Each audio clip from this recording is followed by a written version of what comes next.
So I just wanted to, first and foremost, on behalf of the men and women of the Port St. Lucie Police Department, we have to thank God for this miraculous occasion and moment. Again, forgive me if I forget, but on the evening of December 1st in the incident, trauma surgeon and director Dr. David Roubaix, assisted by Dr. Takashi Koyoma, were very much key in the initial care and life-saving efforts. So I want to mention them and give them special thanks. The Center for Advanced Eye Care, Dr. Logan Vanderwood, South Coast Ear, Nose, and Throat, Dr. Seth Tudor, Plastic Surgeon, Dr. Andrew McGregor, Cardiology, Dr. Babar Sharif, Bascom Palmer, Eye Institute, Ryder Trauma Center, and the entire team. Every law enforcement agency that helped us along the way, I'm going to forget some because it's so difficult. We got so much help and so much outpouring. But I have to thank the Treasure Coast law enforcement agencies of the St. Lucie County Sheriff's Office, Martin County Sheriff's Office, Fort Pierce Police Department, Stewart Police Department, the Miami-Dade Sheriff's Office, and the Palm Beach County Sheriff's Office, and Florida Highway Patrol. During this whole process, night one, St. Lucie County Sheriff's Office and Martin County Sheriff's Office sent the deputies up into the city and down into the city to assist us by taking over responses to patrol so our officers could handle the ongoing situation. Spring Health Suites and additional organizations which provide hospitality to the Levasseur family. I have to thank all City Council, City staff, and especially Senator Gail Harrell. During some of the more difficult moments through this, when we were struggling to locate the best available eye surgeons, and I was speaking with some, actually I happened to be on the phone with the Vice Mayor at that time, and I mentioned all of the phone calls that I had received over the last 48 hours from pretty powerful people in the state of Florida. I'm pretty impressed with the Rolodex I have now. And, you know, I said they all offered and were willing to help. And we were having problems finding the right eye surgeon and then getting Eric down to where he had to be or up to where he had to be and determine. And the Vice Mayor said, well, how about Gail Harrell? I was like, well, she reached out. She said, well, call her. And I did. And she was able to make miracles happen and helped us get Eric down to Miami in front of some of the best eye surgeons in the state. And to correct that.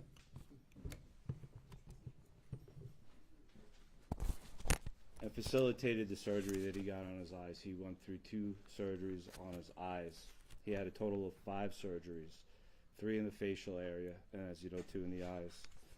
He has more surgeries probably in his future. He's got plastic surgery in his future as well as more procedures on both eyes. His mobility at this time, he's able to walk on his own with the assistance of a cane. His vision at this time, he's reporting no vision in the right eye and shadowy vision in the left eye. I think that's a remarkable improvement from what we had seen early on, and we hope that that continues to improve. At this point, I'd like to offer the opportunity to answer any questions that you might have. Chief, I know that this may not be at the forefront of the mind, but any idea when Sergeant Levasseur has said he may want to come back to work or anything like that? I think he wants to be back tomorrow. He's incredibly motivated and probably bored out of his mind, but right now he needs to rest, and he's resting at home with his family. But if you did look at the video that released, he got home, got on the radio because he realized he never officially went 10-7 from the shift on December 1st, and he wanted to complete that task, and then he made note that he'd be back. And that was very uplifting, and I know he means it. He truly means it. And I believe he will be back. And we'll see to what capacity, how soon, but he'll be back. I don't know, what does 10-7 mean? End of shift. Sorry. No, it's okay. And you know, there's been such an outpouring of support from the community. I mean, has Sergeant Levasseur spoken to you about how it feels for him to hear of all the support that he's been getting? when we have those conversations, it becomes emotionally overwhelming, and he just goes like this, and indicates all the love. And, for our agency, it's been overwhelming in a good way, right? At the amount of love and outpouring that we've received from this community. They always support us, this community, but in a time like this, it's just incredibly important. And to maintain the spirits and morale of the officers who are still doing the job every day, it's very important. You couldn't walk into this building without somebody trying to feed you with something. There was food everywhere. There was all kinds of gestures, people wanting to work on Eric's house, and in fact did, So again, it's been unbelievable, and there's no way I could thank everybody, but our community is incredible. He's continuing his healing at home. Did he mention his mood, how he's feeling? Yeah, he's feeling incredibly grateful and positive. And he's very optimistic, and he's very confident that he will be back to work and he will make a full recovery. And he maintains a sense of humor, and I'll share that, he expressed that he understands he's a supervisor and he's a leader in law enforcement, and he needs to set an example. And I believe he's done that. Chief, was it important for him to wear his uniform out of the hospital, and if so, why? It was something very important to him. He wanted to walk out of that hospital as close to how he walked into work on the evening of December 1st. He wanted to be as much like he was before the incident. And again, like I mentioned, he hadn't finished his shift in his eyes, and he wanted to do that and complete that, and he had to do that in uniform. Does he have any memory of what? He remembers that. He remembers everything. Everything, every detail he remembers. The word miraculous has been thrown around a lot with this situation. Not even to mention how fantastic he looks considering everything that had happened. Just speak to that a little bit about just where we are now and where we were on December 1st. And I don't use that word lightly. And, my 30 years in law enforcement, I've witnessed many tragedies, and I've been coming from New York City. I've seen many officers lose their lives in the line of duty, and several shot, and I have never witnessed, not let alone an officer, but a human being, shot in the face in the area that he was with the type of weapon that he was, and lived to tell the tale.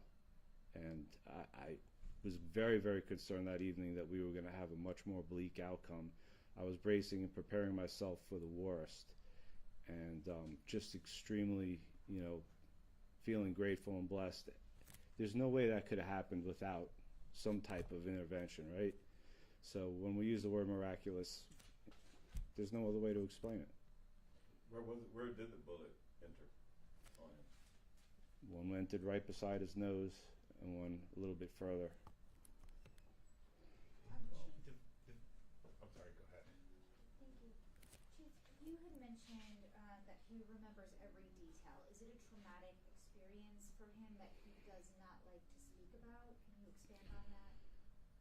Well, for sure it's a traumatic incident, right? And it's a traumatic experience, but he has had no hesitation to talk about it. We had quite a good conversation about what occurred. He was able to clear up some of the concerns, or not concerns, but questions that I had, and curiosities. So, yeah, it's traumatic. There's no doubt it's traumatic, but, he's a tactician. He's a person who's been a tactical student for many years as a SWAT operator and officer, and I think that he finds these things fascinating, and, he's wondering, could I have done anything different? Could I have done anything better? What could be learned from this? What could the agency benefit from in looking at this situation? And we went back and forth, and, I'm like, no, you were perfect. You did great. The video that you guys shared on Facebook, I guess, yesterday, of him walking out, with his wife, that wasn't from actually Longwood Hospital. That was from like a rehabilitation facility? So, yeah, it's a pavilion right next door to the hospital.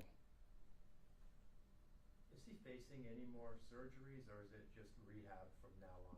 We are anticipating that he'll have more eye surgery in the future, and that he'll also have plastic surgery follow-up.